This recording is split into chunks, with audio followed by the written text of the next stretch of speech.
बिस्मिल्लाहिर्रहमानिर्रहीम। नाज़रीन, माशरे के अंदर वो लोग काबिले सद इफ्तिखार हैं जो कि इल्म की शमा फ़रोज़ा किए हुए हैं। एक ऐसा माशरा कि जहाँ पर जहालत की आंधियाँ चल रही हैं, वहाँ पर वो अहबाब फ़िक्र व दानिश जो कि इल्म के नूर को आम कर रहे हैं, वो इस मुल्क का फ़ख्र है, बाइस सद इफ्तिखार और काबिल तहसीन है वो लोग।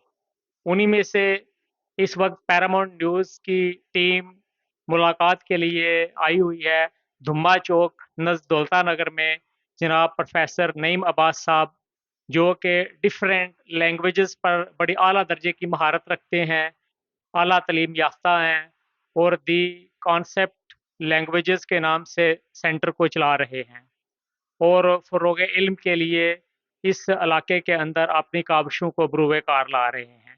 इस वक्त हम जनाब प्रोफेसर नईम साहब से गुफ्तगू करेंगे और इनकी ज़िंदगी के मुख्तलिफ पहलुओं के बारे में हम आमतुन्नास तक जो है ना जानकारी को लेके जाएँगे। जनाब। मेरी पैदाइश बेसिकली शेखुपुरा शहर की है और मेरी तकरीबन सारी तालीम वहीं की है और मैंने इंग्लिश में मास्टर किया हुआ है 2006 में और उसके बाद बीएड और बीएड के बाद कुछ इंग्लिश के हवाले से जो कोर्सेज़ वो किए हैं। इंग्लिश एज़ ए सब्जेक्ट पढ़ाते हुए मुझे 24 साल का अरसा हो चुका है, लेकिन एज़ ए लैंग्वेज इसको पढ़ाते हुए मुझे 15 साल का अरसा हो चुका है। तो इंग्लिश के बाद मैंने महसूस किया कि कुछ 1-2 लैंग्वेजेज़ ऐसी हैं जिनको अगर किया जाए तो हमारे इस इलाके में उनका काफ़ी स्कोप मुझे अवेल हो सकता है, जिसमें सबसे पहली लैंग्वेज जर्मन थी। तो जर्मन कुछ अर्सा पहले मैंने उसको किया, उसकी बेसिक की और वो भी हम यहाँ पे करवा रहे हैं। इसके अलावा स्पेनिश ये भी हम करवा रहे हैं। जर्मन और स्पेनिश 2 लैंग्वेजेज़ और साथ में इंग्लिश 3 मैं खुद करवाता हूँ। और तीस चौथी लैंग्वेज हम नॉर्वेजियन लैंग्वेज करवा रहे हैं, जो कि एक मेरे साथ दोस्त हैं साकिब हमीद के नाम से, भी काफ़ी क्वालिफ़ाइड और एक्सपीरियंस्ड इंस्ट्रक्टर हैं नॉर्वेजियन लैंग्वेज के। वो इस वक़्त तुर्की में हैं अ, और ऑनलाइन क्लासेस जो है ना वो ले रहे हैं। तो ये मुख्तसर सा तारुफ़ था मेरा इस हवाले से। इससे पहले मैं ने कुछ अरसा शेखुपुरा में टीचिंग की, उसके बाद गुजरात में एक एजुकेशन कंसल्टेंट के साथ पढ़ाया हाइट्स को और एक गवर्नमेंट कॉलेज है सेमी गवर्नमेंट अदारा वीटीआई, वहाँ पे एज़ ए लैंग्वेज इंस्ट्रक्टर मैं काम करता रहा हूँ और कुछ अरसा दौलता नगर में अपना सिलसिला ये चलाया था और अभी फ़िलहाल currently I am teaching here दुमा मलका में। तो ये मुख्तसर सा तारुफ़ है। अच्छा, जो है ना मुल्क के एडवर्स सर्कमस्टेंसेस की वजह से हमारी जो यूथ जो है वहाँ पर रहने रहना वो पसंद नहीं करती है। सर्कमस्टेंसेस इस तरह के बना दिए गए हैं कि वो यहाँ पर जहाँ से जाना चाहते हैं। तो ये ब्रेन ड्रेन जो हो रही है, इसकी वजह से उन ममालिक को बहुत ज़्यादा फ़ायदा पहुँच रहा है, फर्स्ट वर्ल्ड को, जो कि ऑलरेडी बड़े एस्टेब्लिश हैं। तो क्या आप समझते हैं कि हमारे जो इस मुल्क की रूलिंग एलीट है या जिनके पास हुकूमत नाफ़ज़ा है, वो इस मुल्क को से ब्रेन ड्रेन को रोकने के लिए कुछ इक़दामात कर रहे हैं? अनफॉर्चुनेटली ऐसी कोई स्ट्रगल या ऐसी कोई कोशिश नहीं की जा रही। ये बदकिस्मती है कि जितनी करीम है इस मुल्क से, वो यहाँ से मूव करना चाह रही है। उसके वजूहात हैं, एक बहुत सारे लोग इस हवाले से जानते भी होंगे और मेरे पास यहाँ पे एक गो के इतना बड़ा सेंटर नहीं है, इतना बड़ा स्टेशन नहीं है मेरे पास, लेकिन इसके बावजूद यहाँ पे study visa, work visa, spouse visa इसके कैंडिडेट्स आते रहते हैं और आप इस चीज़ पे बिलीव करें कि ऑलमोस्ट हर बंदा यहाँ से मूव करना चाह रहा है, सर्कमस्टेंसेस की वजह से जैसे आप कह रहे हैं। तो मेरा ख़्याल है कि ऐसी कोई कोशिश ना तो किसी एस्टेब्लिशमेंट की तरफ से जो नेशनल लेवल की है और इंटरनेशनल लेवल की एस्टेब्लिशमेंट के हवाले से भी कोई इस तरह की काविश नहीं की जा रही। ठीक है। जो स्टूडेंट्स आपके पास आइट्स प्लस आइट्स लाइफ स्किल्स और एकेडमिक आइट्स जनरल आइट्स करते हैं, तो हमारा जो है ना नॉन इंग्लिश स्पीकिंग कंट्री में पाकिस्तान का शुमार होता है। तो जो स्टूडेंट्स बोथ मेल फीमेल जो इंग्लिश के हवाले से किस किस्म की मुश्किलात और रुकावटों का सामना करना पड़ता है स्टूडेंट्स को? देखिए, यहाँ पे अनफॉर्चुनेटली कुछ एजुकेशन सिस्टम इस तरह का कर दिया गया है, और वो एक गैप है हमारा नेशनल एजुकेशन सिस्टम और जो इंटरनेशनल एजुकेशन सिस्टम है उसमें, जो मुझे समझ आई है कि यहाँ पे आमतौर पे उन चीज़ों की प्रैक्टिस नहीं करवाई जाती इंग्लिश के हवाले से स्कूल्स, कॉलेजेस, इवन यूनिवर्सिटीज में भी, जो कि जब कैंडिडेट्स आके उनको आइट्स के साथ वास्ता पड़ता है, तो वो बिल्कुल डिफरेंट क्राइटेरिया है उनका इंटरनेशनल लेवल पे इंग्लिश को चेक करने का। तो अगर रूट लेवल पे उनको काम करवाया जाए स्कूल की सतह पे या कॉलेज की सतह पे, तो I think that will be very easy for those students who come here, और अपने आप को वो पॉलिश करना चाहते हैं, तो थोड़ी सी मेहनत के बाद उनको बेहतर किया जा सकता है। लेकिन जो स्टूडेंट्स बिल्कुल नए आते हैं, और वो कि उनका बैकग्राउंड इंग्लिश होता है, लेकिन इंग्लिश कुछ उस तरीके से पढ़ाई जाती है जो कि जब उसको इंटरनेशनली जज किया जाता है तो वो उस तरह उस पर पूरा नहीं उतरते। तो ये प्रॉब्लम्स हैं मेरे ख्याल में। स्ट्रक्चर उस तरह का नहीं है, इंफ्रास्ट्रक्चर पे काम करने की ज़रूरत है, जो कि अगर काम हो, स्पेशली प्राइमरी स्कूल्स में, कि बच्चों के साथ छोटे छोटे इंग्लिश सेंटेंसेस बोले जाएं, उनको प्रैक्टिस लिसनिंग की करवाई जाए, तो इम्प्रूवमेंट आना शुरू होती होगी। वरना यही है कि कैंडिडेट्स यहाँ पे आते हैं और उनका गोल होता है कि 1 माह के अंदर या 2 माह के अंदर या 3 माह के अंदर इसको करके तो हम जो है ना वो निकल जाएं। हालांकि वो पूरी ग्रिप होना इतने कम अरसे के अंदर थोड़ा सा मुश्किल तो जरूर होता है कि सारी चीज़ों को कवर करना जो कि कैमरेज ने सेटल की हुई हैं, लेकिन कुछ ना कुछ उनके रिक्वायर्ड बैंड लेने के लिए मैं करवा देता हूँ, जिससे उनके उनका गोल जो है वो अचीव कर सके। नाज़रीन, प्रोफेसर जनाब नईम अब्बास साहब एक माहिर तालीम भी हैं। पाकिस्तान के अंदर तालीम की जो डायनामिक्स हैं, एजुकेशनल डायनामिक्स पे बड़ी गहरी नज़र रखते हैं। पैरामाउंट न्यूज़ की तरफ से जो है ना हम आवाम की रहनुमाई के लिए या उनकी जानकारी के लिए प्रोफेसर साहब से अभी पूछेंगे कि पाकिस्तान के अंदर जितनी भी आप तक की रूलिंग एलीट है, कभी भी तालीम उनकी टॉप प्रायोरिटी नहीं रहा है। वो एजुकेशन को बिल्कुल एंड पे रखा हुआ है। पौने 2% का बजट है हमारा 75 ईयर्स से। तो अभी क्या इकदामात जो है ना वो उठाए जाने चाहिए कि ताकि पाकिस्तान में लिटरेसी रेट जो है अप साइड की तरफ जाए? जैसे कि मैंने कहा कि यहाँ पे प्रॉब्लम्स ये हो गए हैं कि लोग यहाँ से मूव करना चाह रहे हैं, तो जब तक मुल्क के अंदर इंफ्रास्ट्रक्चर को ठीक नहीं किया जाएगा उस वक्त तक लोगों की मूवमेंट या माइग्रेशन ख़त्म नहीं होगी। यहाँ पे जॉब अपॉर्चुनिटीज़ ना होने के बराबर हैं। यहाँ पे मतलब बिजनेस के उस तरह हालात साजगार नहीं है कि लोग यहाँ से मूव करना जो है वो बंद करें। तो जैसे मैंने पहले कहा कि कोई उस तरह की नीयत उन लोगों की इंटेंशनली नहीं है कि वो ये चाहें कि इस चीज़ को ओवरकम किया जाए। तो वो यूजुअली जो इंटरनेशनल इस्टेब्लिशमेंट है वो बेसिकली नेशनल लेवल की जो ताकत होती है उसको यूटिलाइज करके तो उस गरीब मुल्क के वसाइल को इस्तेमाल करती है। और इंटरनेशनल इस्टेब्लिशमेंट डेफिनेटली हमारे जैसे गरीब मुल्कों के लिए कभी भी वो नरम गोशा नहीं रखेंगे। वो चाहेंगे कि यहाँ से जितनी यूथ है, यहाँ से जितने पढ़े लिखे लोग हैं, स्किल वर्कर लोग हैं, वो मूव कर रहे हैं यहाँ से। तो उसका बुनियादी वजह यही है, और किसी किस्म की कोई कावश जो है वो नहीं की जा रही। प्रोफेसर साहब माशाल्लाह डिफरेंट लैंग्वेजेस जैसे कि इटालियन है, जर्मन है, इंग्लिश है और इसके अलावा नॉर्वेजियन है, प्लस डिफरेंट लैंग्वेजेस आप करा रहे हैं। नाजरीन, प्रोफेसर नईम बाज साहब जर्मन जबान पे भी बड़ी आला दर्जे की महारत रखते हैं, बड़े कोना मशक टीचर हैं और सैकड़ों के हिसाब से स्टूडेंट्स ने इनसे इस्तेफादा किया है, जो कि अब जर्मन में जाकर डिफरेंट इंस्टीट्यूशन में पढ़ रहे हैं और मुल्क के ज़र मुबादला के में भी इजाफे का बायस बन रहे हैं। जर्मन लैंग्वेज के हवाले से हम पूछेंगे कि स्टूडेंट्स को यहाँ पर किस तरह की मुश्किलात का सामना करना पड़ता है, और आप अपने एंड पे, अपने इंस्टीट्यूशन के एंड पे उनको किस तरह की मुआवनत फ़राहम करते हैं? जर्मन के हवाले से बेसिकली 2 तरह के कैंडिडेट्स आते हैं जी हमारे पास। एक तो वर्क वीज़े के लिए सॉरी स्पाउस वीज़े के लिए आते हैं, फैमिली वीज़े के लिए लोग। तो उसमें हम A1 का जो कोर्स है, जो जर्मन एम्बेसी की रिक्वायरमेंट है, वीज़ा प्रोसेस करने के लिए वो हम करवा रहे हैं। उसमें डिफरेंट कैंडिडेट्स आते हैं और उनका चीज़ों को अंडरस्टैंड करने का डिफरेंट क्राइटेरिया है। मतलब कुछ लोग ऐसे हैं जो कि 2 माह के अंदर चीज़ों को समझ लेते हैं, क्योंकि नई लैंग्वेज है, नया तरीकाकार है।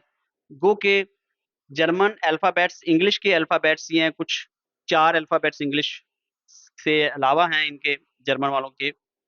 लेकिन इनकी साउंड, चीज़ों के नाम ये बिल्कुल डिफरेंट हैं इंग्लिश से। और वैसे भी जर्मन जो हैं वो इंग्लिश लैंग्वेज को या इंग्लिश लोगों को उस तरह पसंद भी नहीं करते। लेकिन उन्होंने अपना सिलेबस इतने खूबसूरत तरीके से फॉरेनर्स के लिए या न्यू लर्नर्स के लिए डिज़ाइन किया हुआ है कि इट इज़ ईज़िली अंडरस्टैंडेबल। तो हमारा यहाँ पढ़ाने का तो ये तरीका है कि अगर कोई कैंडिडेट अबव 40 या अबव 50 कोई फीमेल या मेल आ जाता है, जिसने अपने पार्टनर्स के या अपने स्पाउस के पास जाना है उधर, तो हम उसको इस तरह करते हैं। स्पेशली मेरा ये तरीकाकार है कि हम उसको उर्दू यानी जर्मन में लिख के साथ में उर्दू में लिख देते हैं, ताकि उसको समझ आए अच्छे तरीके से। मेरा अपना यूट्यूब चैनल भी है, उसमें भी कुछ वीडियोस इस हवाले से हैं।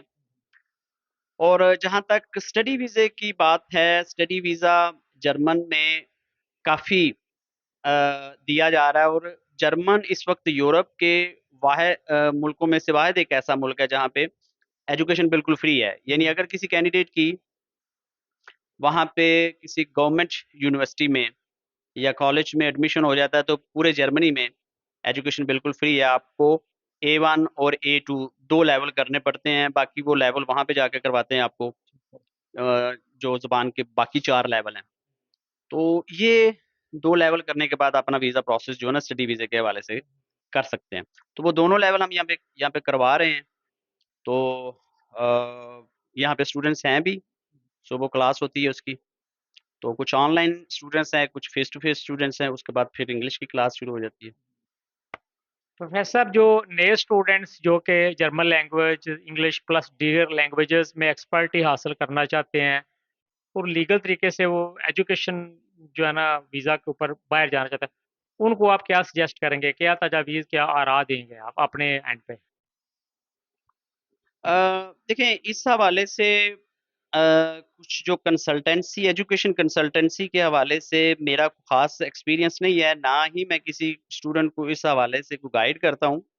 अलबत्ता कुछ लोग हैं जो मेरे ट्रस्ट के हैं और उनसे जो मेरे जानने वाले हैं, उनको मैं रेफ़र कर देता हूँ, और इसके साथ ये भी मैं कहता हूँ कि आप उन लोगों के साथ-साथ कुछ दूसरे लोगों से भी मिलें, एजेंट्स जो हैं, जो इस तरह सतह का काम कर रहे हैं, तो जहाँ पे आपकी कोई तरतीब बने, जहाँ पे आपको एक अच्छा पैकेज मिले, मुनासिब पैकेज मिले, वहाँ से आप अपना जो है ना वो सिलसिला शुरू कर लें। चूँकि मैं कंसल्टेंसी एजुकेशन की या किसी दूसरे तरह की नहीं कर रहा, सिर्फ़ मेरा लैंग्वेजेज़ का काम है, वही मैं करवाता हूँ, और मुख्तलिफ़ लोग आते हैं और वो करके हर बंदे का एक अपना-अपना कोई ना कोई सोर्स होता है जहाँ से वो उसको यूटिलाइज़ करके तो अपने उस काम को जो है ना ख़ास तौर पे कंसल्टेंसी के हवाले से, तो वो उसको चला लेता है।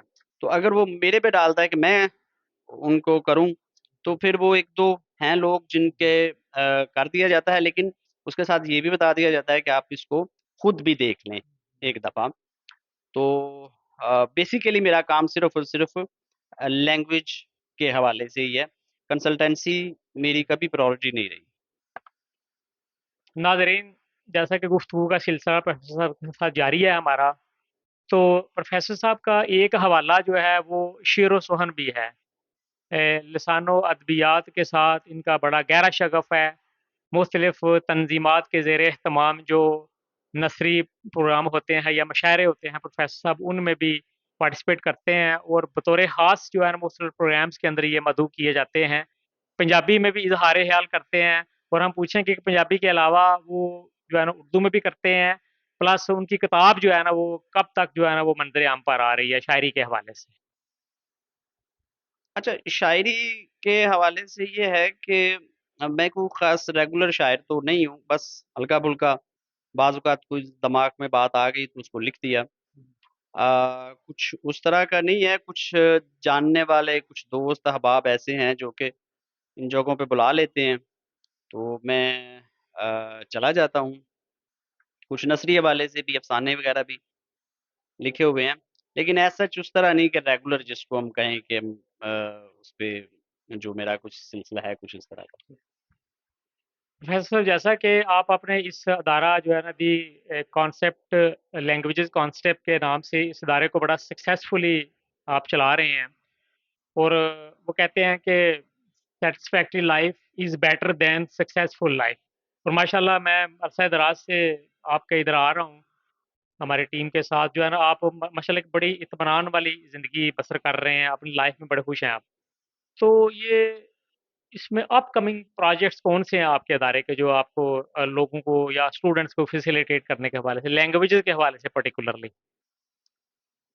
रिसेंटली हमने पीटीई जो कि एक अल्टरनेट टेस्ट है इसका आइट्स का, वो शुरू किया हमने। पीटीई के कैंडिडेट्स मेरे पास आ रहे हैं और इसका भी स्कोप अराउंड द ग्लोब काफ़ी ज़्यादा है। मतलब अगर हम ऑस्ट्रेलिया की बात करें तो ऑस्ट्रेलिया में तो 100% यूनिवर्सिटीज़ इसको एक्सेप्ट कर रही हैं। बाकी जो बड़े मुल्क हैं जिनमें न्यूज़ीलैंड है, इंग्लैंड है, कनाडा और अमेरिका वगैरह, इसमें 90-95% यूनिवर्सिटीज़, जो कि मेरे ख़्याल में अच्छी रेशो है, वो इसको एक्सेप्ट कर रही हैं। वो शुरू की है हमने पीटी, और अभी हमारा इरादा है जापानीज़ लैंग्वेज को शुरू करने का। जापानीज़ लैंग्वेज के एक इंस्ट्रक्टर हमने हायर किए हैं। तो वो हमारी पाइपलाइन में है, उस पे हम वर्कआउट कर रहे हैं, तो इंशाल्लाह वो भी जल्द ही लॉन्च कर दी जाएगी। नाज़रीन, अभी आखिरी सवाल जो है ना वो पूछेंगे हम पैरामाउंट न्यूज़ की तरफ से प्रोफ़ेसर साहब से, कि पाकिस्तान के अंदर अनफॉर्चुनेटली सरकारी या गैर सरकारी सतह पर कोई एक भी अदारा नहीं है जो कि करियर काउंसलिंग के हवाले से स्टूडेंट्स की रहनुमाई करे। जिसकी वजह से लड़के जो है ना हमारे इधर डबल एमए कर जाते हैं, मास्टर कर जाते हैं, बीएस, एमएस कर जाते हैं, उनको अपनी डायरेक्शन का, अपने मंज़िल का, अपनी डेस्टिनेशन का नहीं पता होता कि हमने जाना किस साइड पे है। हम प्रोफ़ेसर साहब के ज़िंदगी भर के तजुर्बात व मुशाहिदात की रोशनी में आमतुन्नास की जानकारी के लिए ये हमसे पूछेंगे कि नई नस्ल के को आप करियर काउंसलिंग के हवाले से क्या पैगाम देना चाहेंगे? अच्छा, करियर काउंसलिंग के हवाले से मेरा अपना ये ख़्याल है कि ये स्टेट की ज़िम्मेदारी होनी चाहिए, और बड़े मुल्कों में तो ख़ैर इस हवाले से बहुत ज़्यादा काम हो रहा है। स्कूल्स के अंदर, कॉलेजेस के अंदर इस तरह के अलहदा से डिपार्टमेंट्स बनाए गए हैं जो बच्चों के ज़हनी मैलानात को मद्देनज़र रख के उनकी करियर काउंसलिंग करते हैं। तो चूँकि जैसे आपने कहा कि यहाँ पे इस तरह का कोई इंस्टीट्यूशन नहीं है और लोग नहीं समझते, बहुत बाद जाके समझ आती है कि मेरे अंदर ये हिडन कैपेबिलिटीज़ थी जिनको मैं यूटिलाइज़ करके तो किसी गोल को हासिल कर सकता था। जैसे मेरे साथ खुद ऐसा हुआ है कि मैंने मुख्तलिफ़ कॉलेजेस में, मुख्तलिफ़ अदारों में पढ़ाया और उसके बाद मुझे समझ आई कि मैं एक अच्छा नौकर नहीं हूँ। मैं अच्छा एक मुलाज़िम साबित नहीं हो सका अनफॉर्च्यूनेटली। मेरे अंदर अपना काम करने की एक थी, और इवेंचुअली, और ये मुझे समझ आई 40 साल गुज़ारने के बाद, 38-40 साल के बाद मुझे समझ आई कि ये चीज़ें इस तरह होनी चाहिए। सो ये जो सिस्टम क्रिएट कर दिया गया है by the authorities, by the society, वो बहुत अनफॉर्च्यूनेट है इस हवाले से। और जहाँ तक आपके सवाल का ताल्लुक है कि इसको कैसे किया जाए, मेरे ख़्याल में इसमें पेरेंट्स काफ़ी अहम किरदार अदा कर सकते हैं, जो कि ज़्यादा अच्छे तरीके से कर सकते हैं, कि वो ज़्यादा आपके करीब होते हैं और आपको अ, अच्छे तरीके से जज कर रहे होते हैं कि आप किस तरफ जाएँ, स्कूल्स या किसी इंस्टीट्यूशन की निस्बत, क्योंकि वो उस तरह फंक्शनल नहीं हैं। इस वजह से मेरे ख़्याल में वालिदैन जो है वो कर सकते हैं कि बच्चे के अंदर, मेरे 4 बच्चे हैं, बेटे हैं, और वो उनको मैं समझता हूँ कि उनके अंदर क्या-क्या चीज़ें हैं और उनको किस-किस लाइन पे अगर ले जाया जाए तो वो बेहतर परफ़ॉर्म कर सकते हैं, ठीक है? तो ये एक घर का ही एक अदारा है मेरे ख़्याल में जो कि उन बच्चों के लिए फ़ायदेमंद हो सकता है। नाज़रीन, जैसा कि अभी आपने जनाब प्रोफ़ेसर नईम अब्बास साहब की बसीरत अफ़रोज़ गुफ्तगू सुनी, डेफ़िनेटली आप मुस्तफ़ीद हुए होंगे। तो इंशाअल्लाह ये मुलाकातों का सिलसिला जारी रहेगा। बहुत शुक्रिया नाज़रीन।